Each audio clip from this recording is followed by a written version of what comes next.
4.7 언론인회에서 발행한 기자 25시 취재 결과에 의하면은 4월 3일 사건의 발단은 1948년 4월 3일 새벽 2시 정각을 기해서 칠흑 같은 어둠을 틈타 제주도 내 일제히 무장 봉기를 일으켜서 제주도 도처에서 경찰서를 습격하고 면사무소에 불을 지르는 것뿐만 아니라 경찰 가족들과 읍면사무소 가족들까지 학살하고 무고한 양민까지 살상함으로써 해방 후 유례없는 참담한 폭동이었다고 기록되어 있다.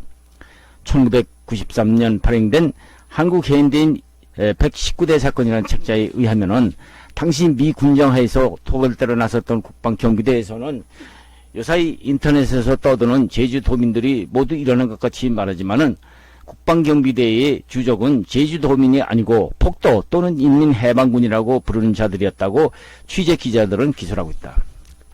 인민해방군 또는 폭도라고 부르는 이 자들을 당시 취재했던 기자 기록에 의하면은 국방경비대에서는 이 자들을 한라산에 총사령부가 있고 각 부락에 지구사령부가 있으며 그 아래 부락마다 자위대, 돌격대, 결사대 등 세포 조직화되어 웬만한 큰 마을에는 인민재판소가 있었고 인민보안소가 설치되어 있었다고 한다.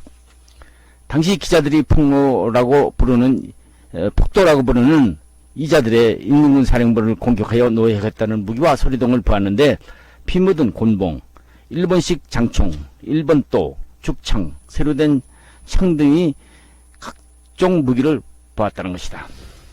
4.7 언론 기자들이 취재한 바에 의하면 당시 제주도 남노당 군사부 소속 무장병력은 500명에 달하였고 낮에는 산속에 숨어있다가 밤이면 나타나 마을을 주름잡는 바 중국방경비대장 말에 의하면 항상 비금으로 둘러싸인 한라산에는 사정이 좋지 못했던 당시의 제주도가 요사이 인터넷에서 말하듯이 100만 병력이래야 선멸 가능하다는 한정기의 말과 비교한다면 당시 제주도 상황이 어느 일부분적인 제주도민의 감정 때문에 생긴 사건이 아니고 조직적으로 편성된 이른바 제주인민해방군들의 소행과 그들을 진압하는 과정에서 휘말린 선량한 도민들의 희생이 아니고 무엇이었을까? 역사적으로 조선 500년 이전 고려시대에는 본토와 두절된 섬으로 도민들은 고리나 양을라, 불라 등 3명의 원주민과 고려 말에서 조선 왕조에 이르기까지 유배당한 양반들의 후예로서 근본을 말하면 좋은 가문 후손들이었다. 문제는 해방과 더불어 불어닥친 공산 사상의 물결이 이 섬에도 순박한 도민들에게 해방과 동시에 서울에서 추진되고 있었던 용영의 인민공화국 열풍이 이곳 지식층에까지 파고들었기 때문이었다. 당시 제주도 남노당 당책은 김달삼이라는 자였는데 제주도당 산하의 농민위원회, 민주애국청년동맹, 민주여성위원회 등을 조직해서 활발한 좌익활동을 전개하고 있던 자였다.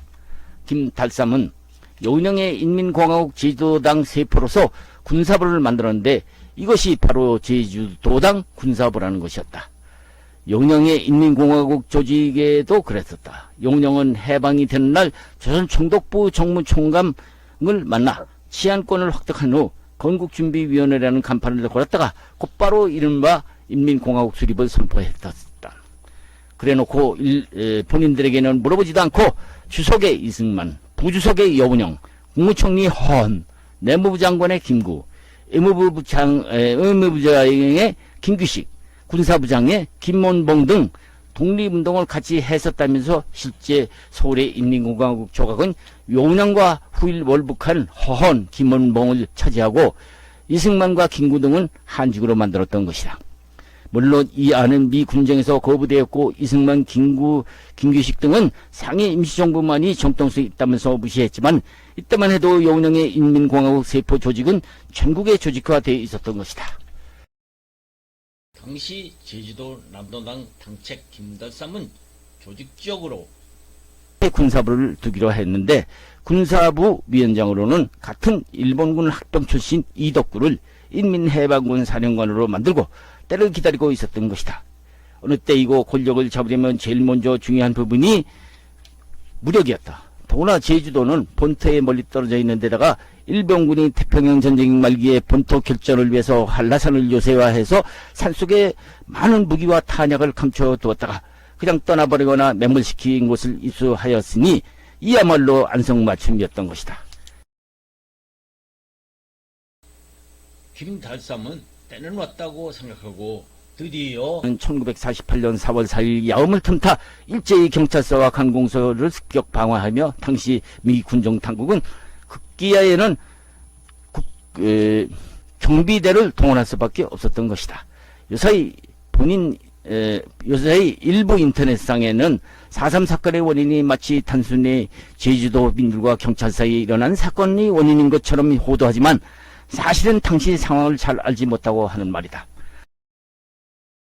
남로당 당책이며 군사부장이었던 김달삼은 치면 양린 척하면서 총이나 칼창 등을 파수를 보고 있던 자들로서 경비대가 접근하면 총칼을 감추고 일하는 농부가 되어 집단으로 이른바 빨치산이라고 자칭하는 무장병력도 경비대가 나타나면 종족을 감춰버리고 했다고 한다.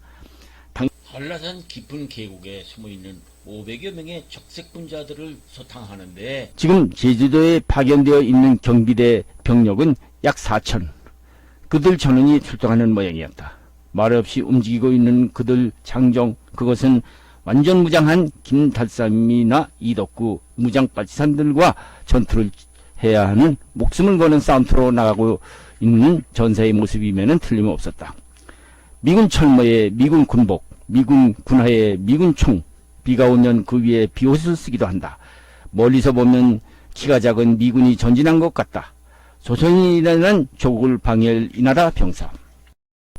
불과 500여 명의 빨치산을 소탕하는데 4,000명이라는 군 부대가 투입되는 어렵고 또 어려운 작전을 지금 수행하고 있는 것이다.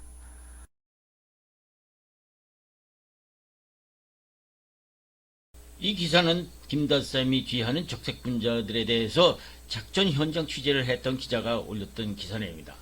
시청자 여러분, 제주 4.3 사건의 주범 김달삼의 묘가 어디 있는지 아십니까? 북한 평양 소위 북한의 애구 열쇠묘지에 묻혀 있습니다. 일본군 소위 출신인 그는 대한민국 건국을 방해하려는 북한의 지원을 받아서 4.3 폭동을 일으킨 장본인으로 알려져 있죠. 묘비명에는 남조선 혁명가라고 쓰여 있고 1926년 5월 30일 출생하여 1950년 9월 30일 6.25 때 우리 국군과 싸우다가 전사한 것으로 되어 있습니다.